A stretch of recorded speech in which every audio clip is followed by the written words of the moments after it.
Yes दोस्तों, video बना देता हूँ क्योंकि अगर फैशन में लग जाऊँगा तो टाइम बर्बाद जाएगा। वीडियो तुरंत बना देनी चाहिए। मॉर्निंग टी का 1-2 सिप लेके न्यूज़ कलेक्शन हो गया है, निचोड़ निकाल लिया है। देखिए, सबसे पहले डिस्क्लेमर है भाई कि जो मैं वक्तव्य दूंगा ये एजुकेशन पॉइंट ऑफ व्यू के लिए होगा। आप लोगों को अगर कोई शेयर खरीदना या बेचना है शेयर बाज़ार से तो अपने पर्सनल फाइनेंशियल एडवाइज़र से सलाह ले लें। कोई नुकसान हानि के लिए, लाभ हानि के लिए मैं जिम्मेदार नहीं रहूँगा। तो देखिए, कल कन्फ्यूजिंग कैंडल थी दोस्तों। कल जैसा बाज़ार मैंने बहुत दिनों में पहली बार देखा।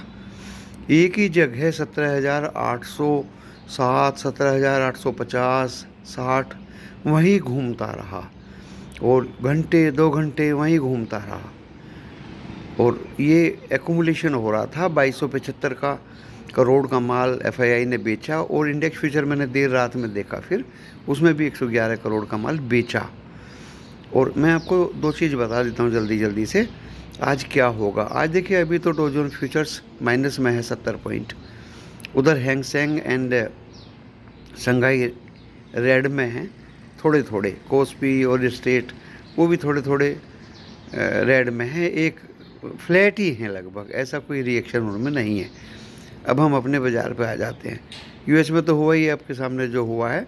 अपने बाज़ार पे आ जाते हैं। अपना बाज़ार कन्फ्यूजिंग कैंडल थी कल, और कल को 8 तारीख को आरबीआई की मीटिंग तो चल रही है। कल को डिक्लेयर होंगी रेट्स, बैंक्स रेट्स बढ़ेंगे या घटेंगे। तो मुझे अब की बार एहसास हो रहा है, कई बार तो ऐसा सच रहे हैं, ना बढ़े ना घटे। कल शायद वो 10 पैसे 10 नंबर बढ़ा दें। बढ़ाने के चांस मुझे ज़्यादा लग रहे हैं दोस्तों। तो इसलिए बाज़ार आज एक दायरे में रहेगा और ये 17,000 वही कल की तरह है। 17,900 टच करने की कोशिश दिन भर में तो थोड़ा बहुत करे। अदरवाइज ये सपोर्ट में 17,700 का तोड़ेगा और 17,650 तक भी जा सकता है। भाई, बाई ऑन डिप मेरी नीति रहेगी। बाई ऑन डिप, थोड़े थोड़े स्टॉप करके, नीति साफ है, बाई ऑन डिप। और जैसे मैं बार बार बोलता था कि रिकवरी हो जाएगी, लास्ट में 200 पॉइंट बढ़ जाएगा। दोस्तों, आज ऐसा नहीं मुझे लग रहा है। ऐसा इसलिए नहीं लग रहा है क्योंकि बाज़ार में कल आरबीआई का एक वार्निंग लगा हुआ है। कल वार्निंग लगा हुआ है आरबीआई का, क्योंकि क्रेडिट पॉलिसी आएगी और उसमें बैंक रेट बढ़ेंगे तो कल फ़र्क पड़ेगा। इसलिए कोई भी महंगा ख़रीद के डिलीवरी या पोजीशन ले जाना नहीं चाहता। सबको लगेगा कि माल बेच के ही दिन भर में ही स्क्वायर ऑफ कर लिया जाए या बेच के ही जाया जाए। शॉर्टिंग के चक्कर में लोग ज़्यादा रहेंगे। तो लोग कहाँ रहेंगे कहाँ नहीं रहेंगे उससे हमें लेना देना नहीं है।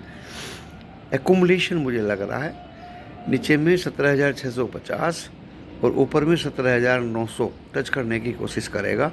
उसको सरपास करने की उम्मीद मुझे नहीं लग रही है। हाँ, ख़रीदने के लिए दोस्तों इसलिए बोल रहा हूँ कि क्रूड ऑयल नाइमेक्स तो 97 देखा है, लेकिन ब्रेंट भी $102 देखा है, जो एक बहुत अच्छी खबर हमारे लिए है। बस हमें और कुछ नहीं चाहिए इस बाज़ार में, कोई लड़े या मरे, हमारा क्रूड सस्ता हो जाए, उससे बढ़िया बात और कुछ नहीं है। क्योंकि उस पर हमारी इकोनॉमी डिपेंड है, उस पर हमारी महंगाई भी डिपेंड है, उस पर हमारे बैंक रेट भी डिपेंड है, उससे हमारा बहुत कुछ लेना देना है। तो दोस्तों, आज की भविष्यवाणी यही है कि ज़्यादा ऊपर भागने की क्षमता मुझे ज़्यादा नहीं लग रही, और देखिए नीचे गिरने की भी ज़्यादा मुझे उम्मीद नहीं लग रही, क्योंकि कल कन्फ्यूजिंग कैंडल थी, उलझी हुई कैंडल थी, और वो बाज़ार 17,800 और 850 के बीच में ऐसे ही घूमता रहा। ऐसे ही बैंक निफ्टी रहा। वो शुरू में थोड़ा बहुत रिकवर हुआ, लेकिन बाद में बैंक निफ्टी भी काफ़ी गिरा, और वो भी अच्छा खासा, आई थिंक 622 पे बंद हुआ, 37,622 में। लेकिन इसका मतलब ये नहीं कि आप शॉर्ट कर दें। शॉर्ट करने में डर आपको इसलिए होना चाहिए क्योंकि क्रूड ऑयल का भाव नीचे आ गया है। ये बैक मार सकता है। नंबर 2, एफआईआई ने एक ट्रेलर दिखाया है कल बेचने का, अदरवाइज उससे पहले 3-4 दिन से वो खरीद ही रहे थे। नंबर 3, हमारे बैंक के रेट्स इतने ज़्यादा बढ़ने की संभावना इसलिए नहीं है कि ग्रोथ रुक जाएगी, हमें ग्रोथ भी चाहिए, पैसा भी बाज़ार में चाहिए। तो ये सारे फैक्टर्स हैं।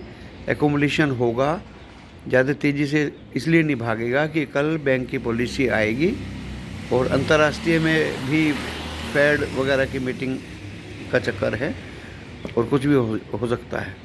तो रिकवरी तो इतनी तेज़ी से आएगी नहीं, क्योंकि कल का एक लिमिट लगा हुआ है आरबीआई बैंक की पॉलिसी की डिक्लेरेशन कि रेट्स का क्या होगा। रेट बढ़ने की उम्मीद दोस्तों सबसे ज़्यादा लग रही है इस बार, क्योंकि कई बार ऐसा ये पॉलिसी आ चुकी है। तो आप भी अच्छी तरह समझ सकते हैं कि इस बार इस पॉलिसी में रेट बढ़ेंगे या घटेंगे। थोड़े बहुत बढ़ने की उम्मीद मुझे लग रही है, और मार्केट तो रिएक्शन बहुत पहले से ही ले लेता है।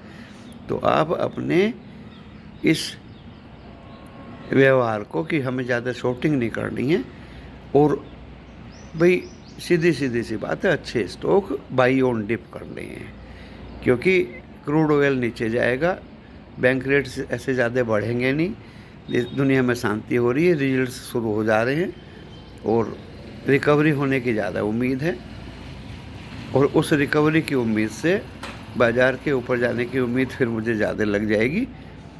और इसी विश्लेषण के साथ, इन्हीं संभावनाओं के साथ मैं आपके क्रियान्वयन के लिए इस वीडियो को यही विराम देता हूँ। आप सोच समझ के काम करें, बाई ऑन डिप, और सेल अगर प्रॉफिट होता हो तो आप करिए, डेफिनेटली करिए, करना भी चाहिए। डिलीवरी छोड़ भी दीजिए तो कोई दिक्कत नहीं है, आने वाले समय में आपको नीचे माल मिलता रहेगा। लेकिन आज बाई ऑन डिप की मेरी डेफिनेटली ये भविष्यवाणी है। ज़्यादा नहीं तो आप थोड़ा थोड़ा करिए, क्योंकि हो सकता है कल और भी ज़्यादा गिरे। तो दोस्तों इसी संभावना के साथ मैं, क्योंकि SGX से तो कोई ज़्यादा लेना देना नहीं है, और डॉव जोन्स फ्यूचर्स भी जो सुबह 130-140 पॉइंट डाउन था अभी रिकवर हुआ है दोस्तों, 70 पॉइंट रह गया है सिर्फ। और अगर ये ग्रीन में हो जाता है दिन भर में तो मार्केट हमारा 17,900 की तरफ चल पड़ेगा। तो आपको उलझना नहीं है, फ्री खेलना है। और इसी संभावना के साथ मैं अपने इसी वीडियो को विराम देता हूँ। नमस्कार।